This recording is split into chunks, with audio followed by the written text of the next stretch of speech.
और class 9th वालों कैसे हो? तो बच्चों आज हम पढ़ने वाले हैं कावेरी बुक का एक बहुत ही ब्यूटीफुल और मीनिंगफुल पोयम जिसका नाम है gifts of grace honouring our vocations. बच्चों इस पोयम के पोएट का नाम नहीं दिया गया है, इसलिए इसे अनाम पोयम माना जाता है कि दुनिया में कोई भी काम छोटा या बड़ा नहीं होता। चाहे कोई कारपेंटर हो, इलेक्ट्रिशियन हो, बोटमैन हो, शू मेकर हो या कुक, हर इंसान अपने काम से सोसाइटी की सर्विस कर रहा है। मतलब पोएट हर प्रोफेशन की रिस्पेक्ट करना सिखा रहे हैं। तो चलो अब इस पोयम को स्टैंजा बाय स्टैंजा अच्छे से समझते हैं। पोएट फर्स्ट स्टैंजा में लिखते हैं, I hear Bharat celebrating the varied vocations I hear, those of craftsperson, each one celebrating their craft, woven with colors and myriad hues. The artisans with lutes, each hailing varied emotions and celebrating dreams, echoing in the streets. The carpenters celebrating. They create anything out of wood with mathematical precision. The electricians humming.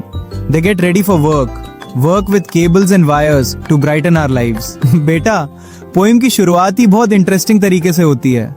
Poet कहते हैं, I hear Bharat celebrating, मतलब poet को ऐसा महसूस हो रहा है जैसे पूरा भारत खुशियां मना रहा हो। लेकिन बच्चों यहाँ कोई फेस्टिवल सेलिब्रेट नहीं हो रहा, यहाँ सेलिब्रेट हो रही हैं हमारे देश की डिफरेंट वोकेशंस, यानी अलग अलग प्रोफेशंस। बेटा वोकेशन का मतलब होता है प्रोफेशन या काम जिससे कोई इंसान अपनी लाइफ चलाता है। पोएट कहते हैं कि उन्हें पूरे भारत में अलग अलग लोगों के काम की आवाज सुनाई दे रही है। कोई अपना हुनर दिखा रहा है, कोई मेहनत कर रहा है और हर कोई अपने काम पर प्राउड फील कर रहा है। अब पोएट सबसे पहले क्राफ्ट्स पर्सन्स की बात करते हैं। बेटा क्राफ्ट्स पर्सन मतलब ऐसे लोग जो अपने हाथों से ब्यूटीफुल चीजें बनाते हैं, जैसे पॉट मेकर्स, वीवर्स, पेंटर्स या हैंडीक्राफ्ट आर्टिस्ट्स। पोएट कहते हैं कि हर क्राफ्ट्स पर्सन अपने आर्ट को सेलिब्रेट कर रहा है। चैप्टर में माइरिएड ह्यूज शब्द आया है। बच्चों माइरिएड का मतलब होता है बहुत सारे और ह्यूज का मतलब होता है कलर्स, यानी उनके बनाए हुए कलरफुल डिजाइन्स और आर्ट वर्क उनकी क्रिएटिविटी को दिखाते हैं। अब पोएट आर्टिजन्स की बात करते हैं। बेटा आर्टिजन्स भी स्किल्ड वर्कर्स होते हैं। चैप्टर में ल्यूट्स शब्द आया है। ल्यूट एक म्यूजिकल इंस्ट्रूमेंट होता है जो पुराने समय में यूज किया जाता था। पोएट कहते हैं कि ये आर्टिस्ट्स अपने म्यूजिक के थ्रू अलग अलग इमोशंस लोगों तक पहुंचा रहे हैं। उनकी म्यूजिक की आवाज पूरे स्ट्रीट्स में गूंज रही है। मतलब कोई खुशी का गाना गा रहा है, कोई उम्मीद जगा रहा है और कोई लोगों के ड्रीम्स को इंस्पायर कर रहा है। अब पोएट कारपेंटर्स की बात करते हैं। बच्चों कारपेंटर वो होता है जो would say furniture, doors, Windows और बहुत सारी यूजफुल चीजें बनाता है। पोएट कहते हैं कि कारपेंटर अपना काम मैथमेटिकल प्रिसीजन के साथ करता है। बेटा प्रिसीजन का मतलब होता है बिल्कुल सही और एक्यूरेट तरीके से। अगर कारपेंटर सिर्फ 1 इंच भी गलती कर दे तो पूरा फर्नीचर खराब हो सकता है। इसीलिए पोएट उनके स्किल की तारीफ कर रहे हैं। अब अगली लाइन में पोएट इलेक्ट्रिशियंस की बात करते हैं। पोएट कहते हैं कि इलेक्ट्रिशियन हमिंग करते हुए काम पर निकलते हैं। बेटा यहाँ हमिंग का मतलब है कि वो खुशी खुशी या गुनगुनाते हुए अपना काम कर रहे हैं। फिर पोएट बताते हैं कि वो वायर्स और केबल्स के साथ काम करके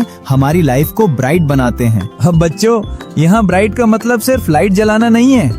अगर इलेक्ट्रिशियन ना हो तो हमारे घर की बिजली, school, hospital, office, fans, AC, mobile charging कुछ भी प्रॉपरली काम नहीं करेगा। मतलब पोएट इनडायरेक्टली कह रहे हैं कि इलेक्ट्रिशियन भी हमारी डेली लाइफ के हीरोज हैं। अब बच्चों इस पूरे स्टैंजा में पोएट एक बहुत इंपॉर्टेंट मैसेज दे रहे हैं। हम लोग अक्सर डॉक्टर, इंजीनियर या आईएएस ऑफिसर की बात करते हैं, लेकिन पोएट कहते हैं कि सोसाइटी सिर्फ इन्हीं लोगों से नहीं चलती।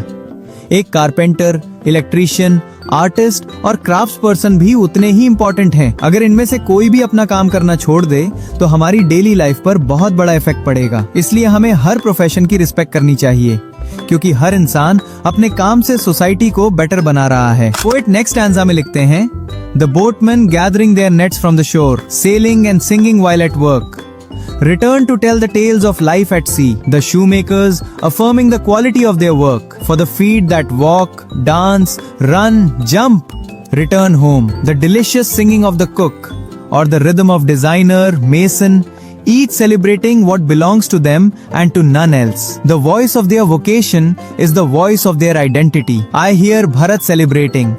The varied voices I hear. बेटा अब पोएट दूसरे स्टैंजा में कुछ और प्रोफेशंस की बात करते हैं।